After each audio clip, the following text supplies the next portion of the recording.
Are you looking at double glazing for your next project? If you are, here's 10 things you should be asking before deciding which company you should deal with. Today we're going to be talking about the 10 things you need to ask when considering double glazed windows and doors. I'm here to give you a couple of tips and what questions you should ask so that you can pick out the apples from the oranges. So let's get started. Question 1. Argon gas.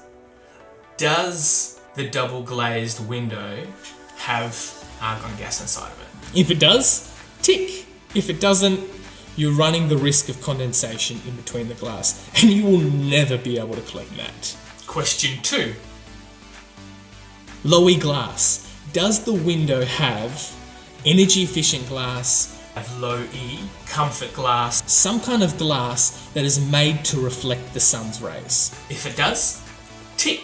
If it doesn't, then you may as well just put a single glazed window in. Number 3, the seals. Are the seals made of brush?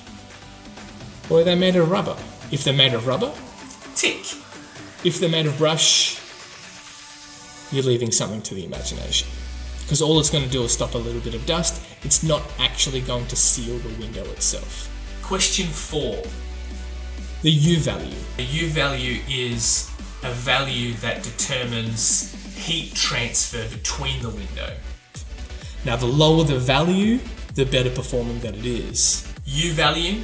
Is the U value lower than 2? If it is, Tick. question number 5. The frame. What is the frame made of? Is the frame made of aluminium? Is it made from thermally broken aluminium? Is it made of PVC? Is it made from timber? What type of timber? How thick is it? The biggest question you need to ask is, how well is the frame going to perform by itself? If we don't have a high-performing frame, it's a little bit redundant. We may as well leave the window open. Question 6. Glazing beads. Is the glass installed? Internally or externally? If the glass is installed externally, it can cause a potential security issue Because it will allow... criminals to come and simply remove the glazing beads, remove the glass, and just jump straight into your home.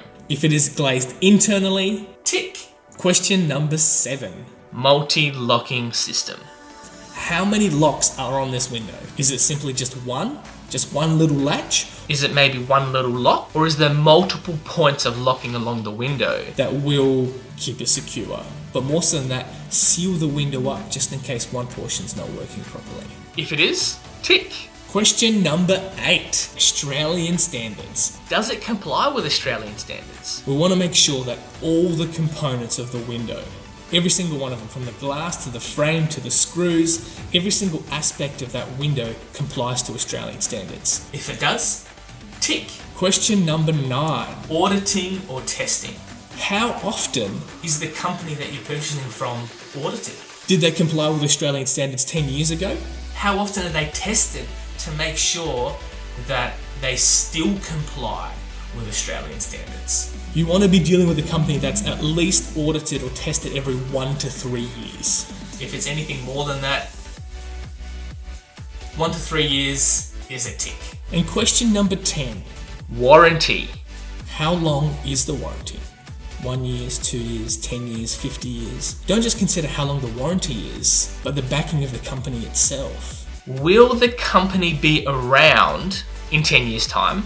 You see, it's all well and good to offer a 10-year warranty, but if you're not going to exist in 3 years' time, what good is a 10-year warranty to me? Is there a way of getting a warranty should the company no longer exist? If there is, that's a fantastic tick. But also obviously consider how long the warranty is. If it's 1 year, 2 years, if it's 10 years, we're looking pretty good. Those were the 10 questions to ask. When you're considering double glazing, if you found it helpful, why not share it? To find out a little bit more about each of those points, watch some of our other videos.